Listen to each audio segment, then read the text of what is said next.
stone remembers.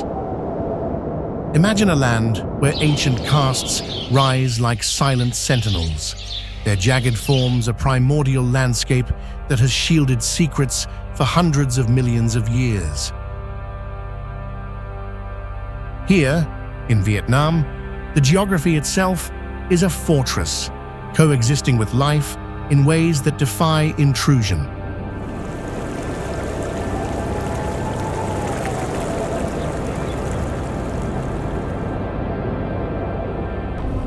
During the Vietnam War, when defoliation and bombing tore through surface forests, these vertical labyrinths became shelters for people and for life that could not flee.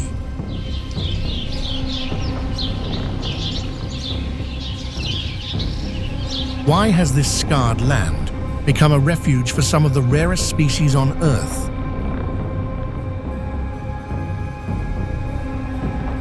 The answer lies in mist that cloaks its peaks and shadows that swallow its caves.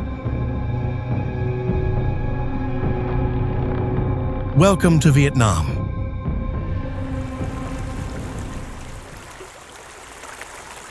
The journey ignites in the north, where Ha Long Bay, now part of the expanded UNESCO-listed Ha Long Bay Cat Ba Archipelago World Heritage Site, emerges from the Gulf of Tonkin like a dragon uncoiling across the sea.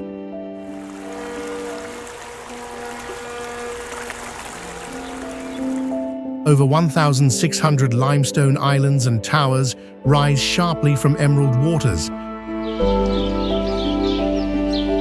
formed from ancient marine limestone laid down over 300 million years ago. Then sculpted by tropical rain, tectonic uplift, and wave erosion into spires, arches, lagoons, and sheer walls. Some formations soar 100 to 200 meters above the sea, their faces etched with solution grooves and honeycombed cavities.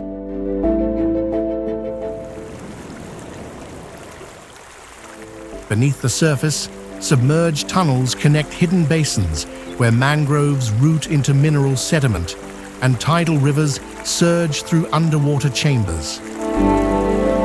At dawn, low clouds cling to summits, veils of vapor drifting through corridors of stone, vast enough for junks, yet narrow enough for a sampan boat to brush both walls. This is a geological fortress, not merely scenic, but isolating. Over millennia, karst fragmentation has created microhabitats, trapping species on vertical islands of stone, where evolution proceeds in silence. Even wartime destruction reached unevenly here. Remote islets escaped heavy defoliation, preserving genetic sanctuaries. In this overwhelming dominion of stone, the critically endangered cat Ba Langur, found nowhere else on Earth, clings spectrally to near vertical cliffs. Once numbering over 2,000, hunting and habitat loss reduced the species to fewer than 60 individuals by the year 2000. Intensive conservation, community patrols, and habitat corridors have stabilized the population, which now hovers cautiously above 70 individuals across fragmented limestone groups. Their golden crowns and ash-gray bodies dissolve into rock, evolved for a world where escape means leaping across voids. Human life here mirrors the terrain. Floating fishing villages of the kin people drift between towers, bamboo houses tethered to currents. Generations have harvested fish and shellfish using traditional nets, traps, and tidal knowledge passed verbally across centuries.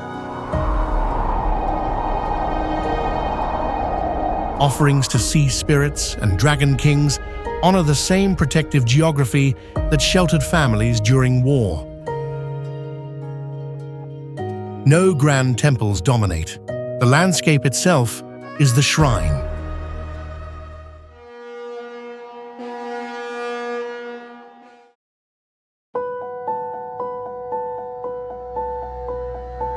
Two hours south of Hanoi, the landscape fractures.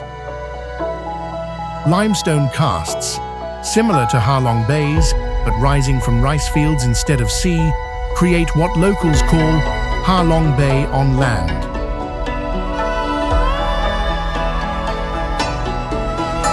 The No Dong River winds through Tam Kok, its name meaning three caves. Low tunnels carved through the karst mountains by millennia of water flow.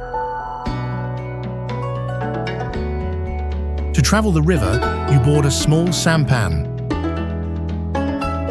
rowed by a woman using her feet, not her hands. A technique born from necessity. The caves are so low that lying back is the only way to pass through without injury. The oars, operated by bare feet, allow the boatwoman to see ahead while navigating. Inside the caves, darkness closes completely for 30, 50, 100 meters. You hear only water dripping from stalactites, the rhythmic splash of oars, your own breathing. Then light appears, a circle of green growing larger, and you emerge into an enclosed valley, karst walls on all sides, rice fields spreading across the valley floor in geometric perfection. Nearby, Bichdong Pagoda clings to a mountainside, built directly into three cave chambers that ascend vertically through the rock. The gate stands at the entrance, its wooden beams darkened by weather and time. Dragons and phoenixes carved into lintels worn smooth by the mountain air. Beyond it, stone steps lead upward past the stupa, a weathered monument whose white plaster has cracked and peeled, revealing the brick beneath faded to pale ghosts of color. Higher still, the tower rises from the rock itself, its multiple tiers built partially into the cliff face where natural stone becomes worked masonry. The ascent demands careful footing on steps worn smooth by centuries of feet. This area was strategic.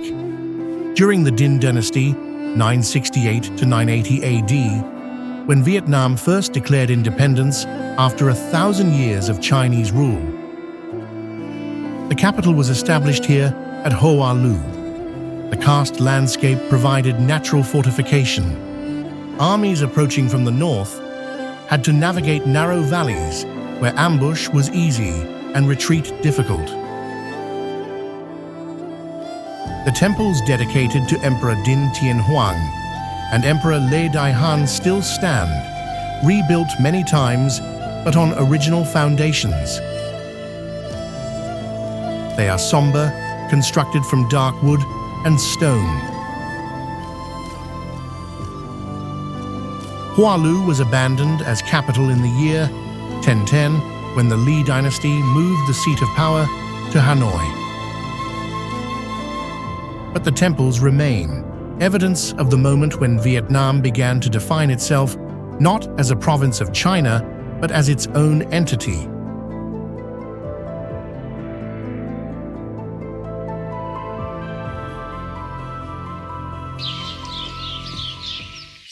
Hue sits on the Perfume River, which flows through the city like a slow breath, separating the old imperial city from the modern town.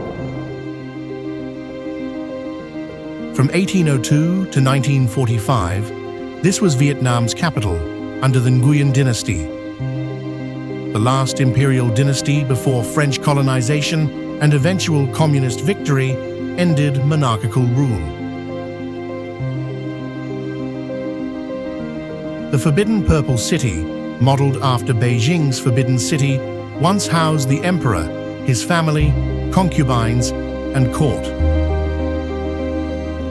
Much of it was destroyed during the Tet Offensive in 1968. 1 month of urban warfare that left 80% of the city damaged or ruined.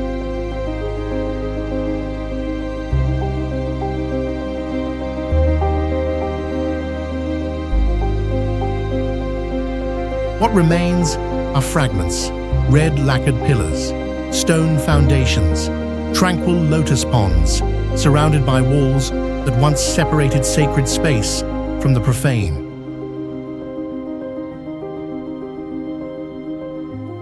The complex is being restored slowly, but restoration cannot return what was lost.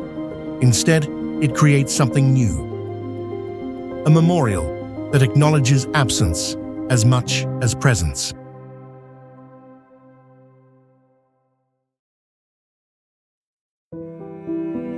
The royal tombs lie scattered along the Perfume River's banks, each emperor's mausoleum designed according to his personality and philosophy.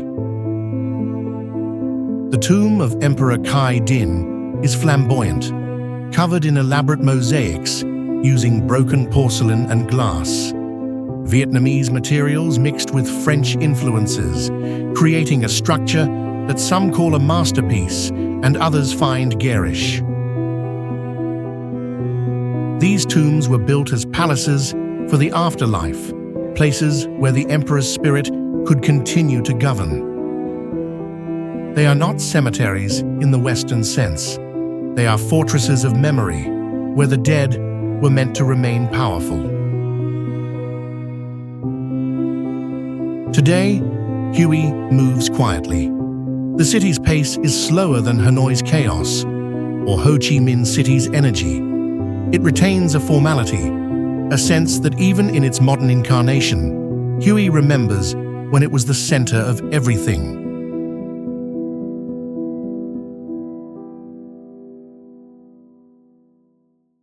The road from the Red River Delta to Sapa climbs 1,600 meters through cloud forest and terraced mountains, each switchback revealing landscapes that seem designed to test human determination. Sapa town sits at 1,650 meters elevation in the Hoang Lien Son mountain range near the Chinese border.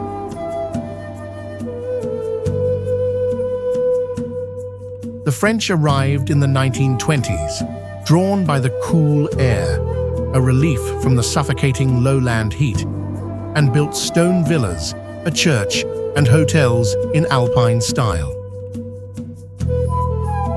The architecture remains, but the culture was never theirs. This is Hmong country, and Dao country, and Thai, Giai, and Red Dao territory. 5 major ethnic groups live in the valleys, radiating from Sapa, each maintaining distinct languages, dress, and traditions. The Hmong women wear indigo-dyed clothing, with intricate embroidery at the cuffs and collars, patterns passed mother to daughter for centuries. The Red Dao women wear elaborate headdresses decorated with silver coins, red tassels, and beads, signaling marital status and family lineage through coded ornamentation that outsiders rarely learn to read.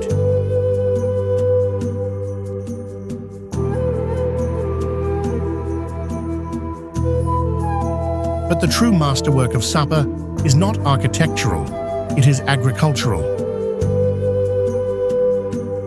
The rice terraces that cascade down every viable mountainside are not natural. They are sculpted over centuries into the steep elevations sometimes at angles exceeding 45 degrees, creating a staircase of emerald fields that follow the contours of the mountains, like living topography maps. Each terrace must be carefully leveled, contained by earthen walls that require constant maintenance. Water is channeled from mountain streams through bamboo aqueducts and gravity-fed canals, ensuring each tier receives adequate irrigation.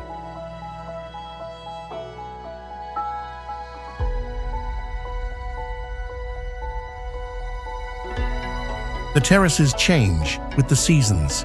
In May and June, they are flooded for planting, transforming into silver mirrors reflecting sky and cloud. By August, they are thick with growing rice, a deep green that darkens as the grain matures. In September, during harvest, the entire valley turns gold, and the air fills with the sound of cutting, threshing, and the particular rhythm of communal labor that has defined highland agriculture for over 700 years.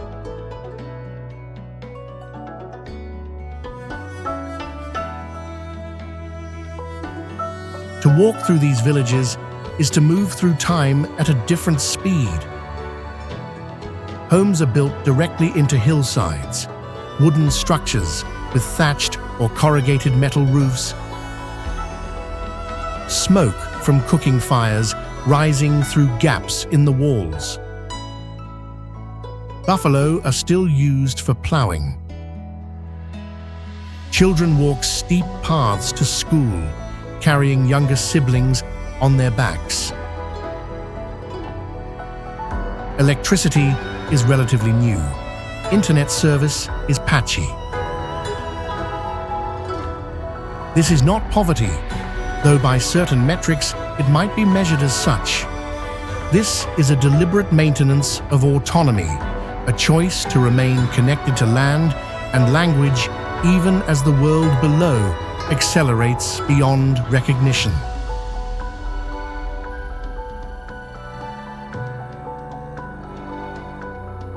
Rising 3,143 meters above sea level, Phan Xipan is Vietnam's highest peak, the apex of the Hoang Lien Sun Range, dubbed the Roof of Indochina.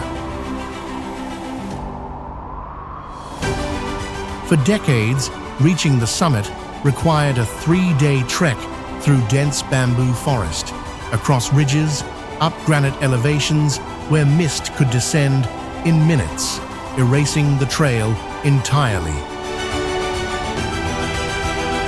Climbers carried provisions, camping gear, and the understanding that this was a mountain that demanded respect, preparation, and often suffering.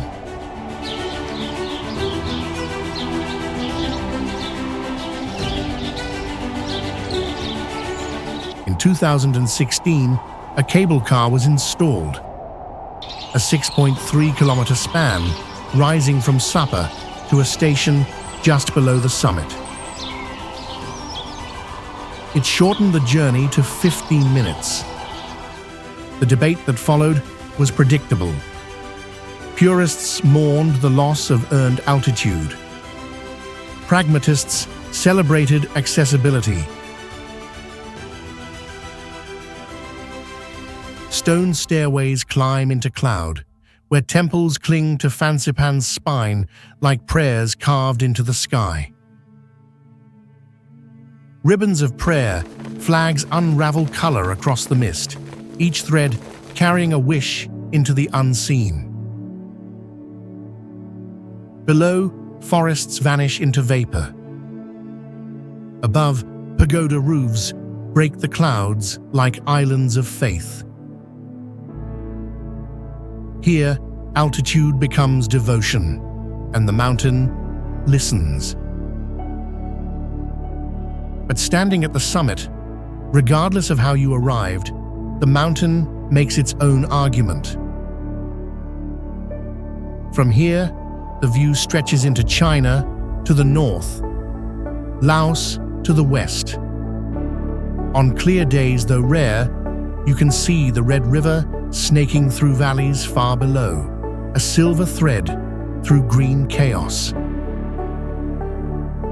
More often, you stand above a sea of clouds, the peaks of neighboring mountains breaking through like islands, the world below completely obscured. The wind is constant, cold, indifferent. The air is thin. Your breath shortens. What Fansipan reveals is scale. Vietnam is not a small country by geography, only by width. It stretches nearly 1,650 kilometers from north to south, encompassing tropical deltas, highland plateaus, and mountains where winter brings frost and occasionally snow.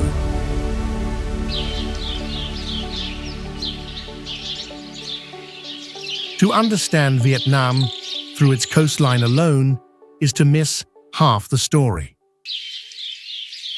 The mountain does not care if you arrived by cable car or boot. It offers the same lesson. That height provides perspective, and perspective changes what you thought you knew.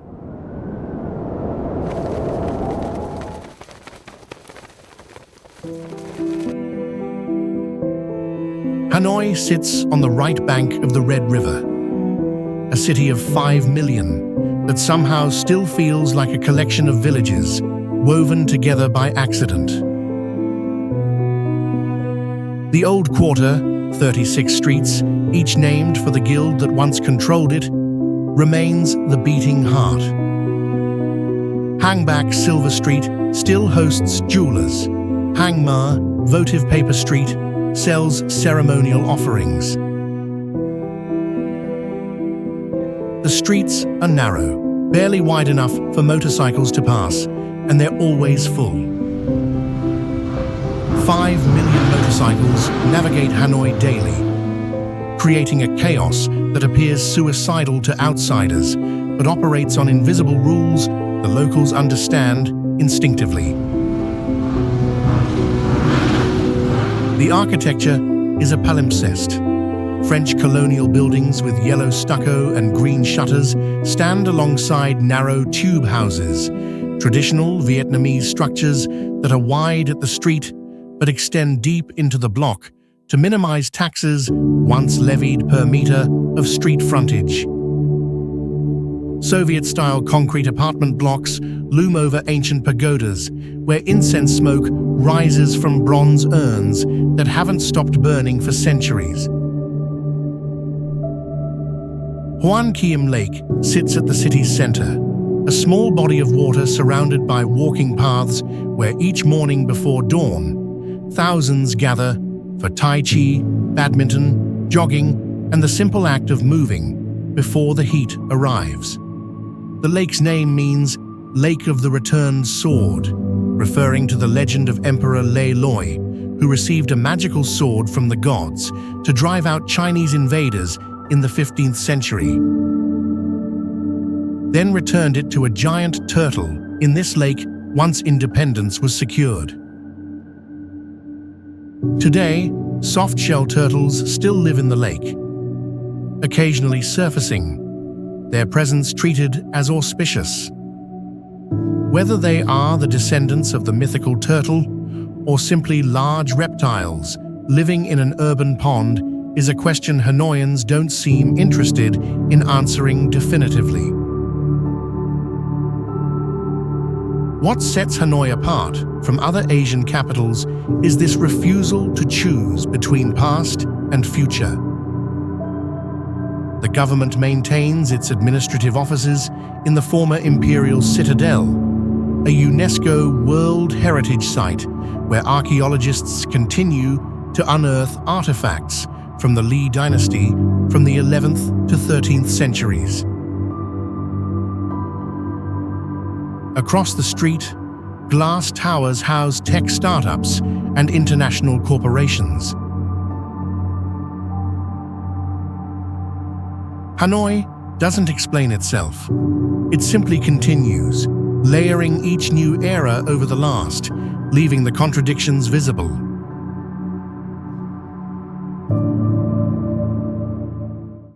Hoi An is a city that fell asleep and never woke up. Or more accurately, it was abandoned by history and thus preserved. From the 16th to 18th centuries, this was one of Southeast Asia's most important trading ports. Japanese merchants arrived seeking silk and porcelain. Chinese traders established permanent communities. European ships, Portuguese, Dutch, French, anchored in the Thubon River, loading and unloading goods that would travel the maritime Silk Road connecting Asia, the Middle East, and Europe. But the river silted up. Large ships could no longer reach the port. Trade moved to Da Nang.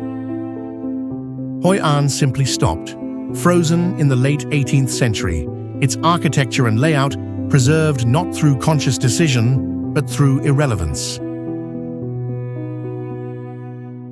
Walking through the old town is to move through an intact 17th century streetscape.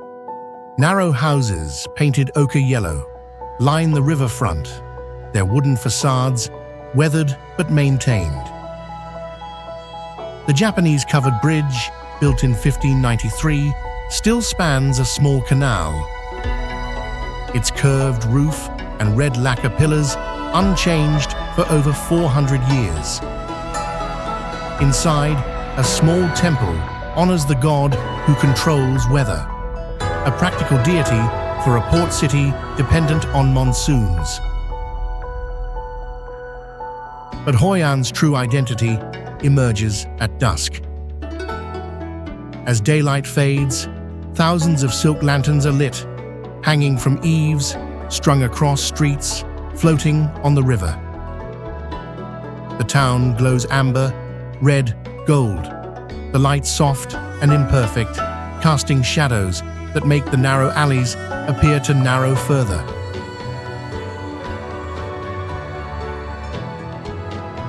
Every month during the full moon, Hoi An holds a lantern festival. Electric lights are turned off. Only lanterns illuminate the town.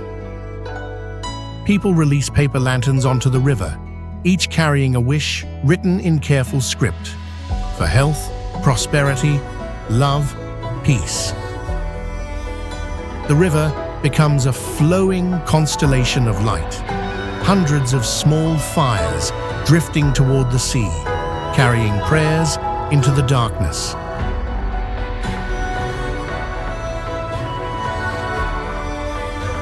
Hoi An is not a museum.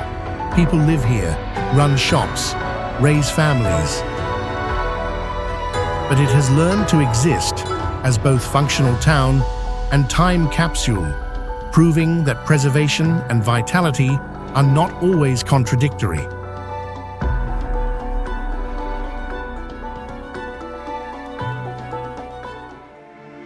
Da Nang has chosen a different path. This is Vietnam's most aggressively modern city, a place that demolished much of its colonial past to build glass towers, beach resorts, and the Dragon Bridge. A 6-lane crossing of the Han River shaped like a twisting dragon whose head breathes fire and sprays water on weekend nights, turning infrastructure into spectacle. But 5 kilometers south, the Marble Mountains rise abruptly from the coastal plain. 5 limestone and marble hills named for the 5 elements: water, wood, fire, metal, earth. These mountains are hollow.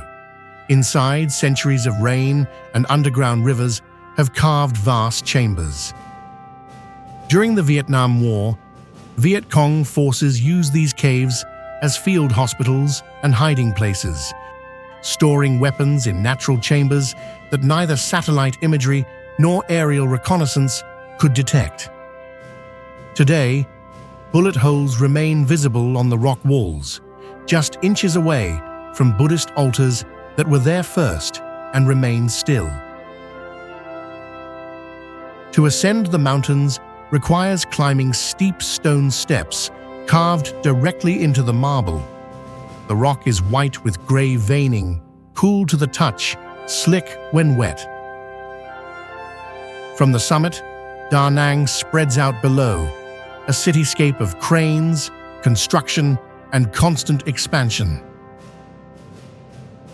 Beyond it, the South China Sea stretches to the horizon. Blue meeting blue.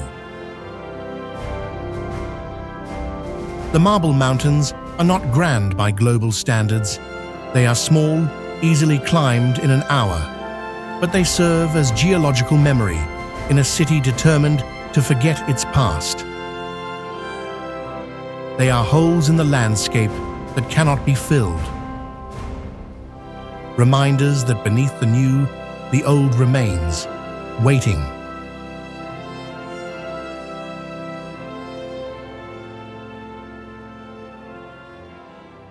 West of the coast, the land rises into the Central Highlands, a plateau region where Vietnam's ethnic minorities have lived for millennia, long before the Kin majority arrived from the north.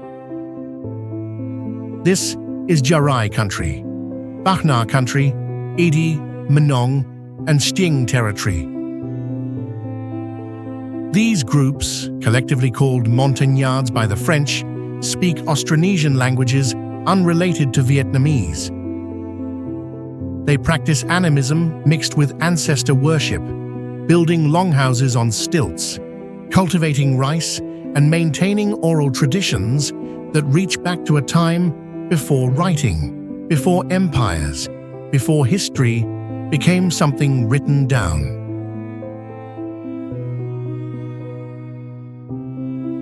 Coffee plantations stretch across the hills in neat rows, the trees heavy with red cherries during harvest season. The beans are picked by hand, dried on concrete patios, then sorted, roasted, and shipped worldwide. The coffee is strong, bitter, often served with sweetened condensed milk, café suaja, the national beverage, consumed at all hours, in all circumstances.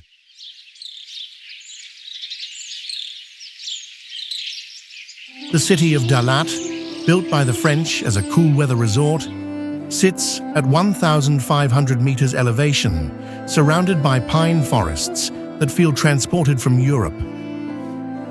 The architecture reflects this confusion of identity. French colonial villas with tile roofs beside modernist Vietnamese buildings beside the crazy house, Hang Nga Villa,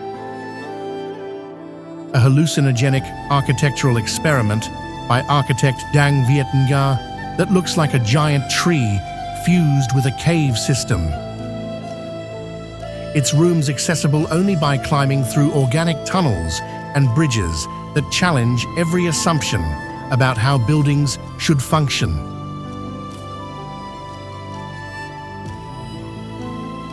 Dalat is strange, cool, misty, often called the City of Eternal Spring. It's also Vietnam's flower capital, supplying roses, hydrangeas, and orchids to the entire country. Greenhouses cover the hillsides.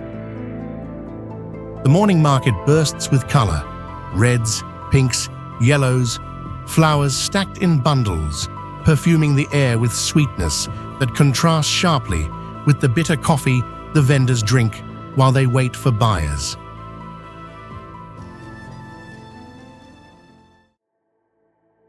Vietnam's fortress landscapes have cradled life through epochs. From war's scars to today's sanctuaries, this coexistence endures. Endemic species thrive in biodiversity corridors. Primordial vistas beckon. Vietnam is not merely a destination. It is a revelation where nature's ghosts whisper eternal truths to those who listen. If you visit Vietnam, you will be changed by it. Not dramatically, perhaps, not in ways immediately visible, but you will leave carrying something, an image, a taste, a moment of quiet in a chaotic street, a realization that beauty and brutality can occupy the same space without canceling each other out. Thank you for traveling with us through this land, where its fortresses protected lives looking for refuge, where mountains meet the sea, where history refuses to fade, and where the future is being written on foundations older than memory itself. Continue exploring with us, and we'll meet again at the next crossroads of geography and meaning. Please subscribe for more.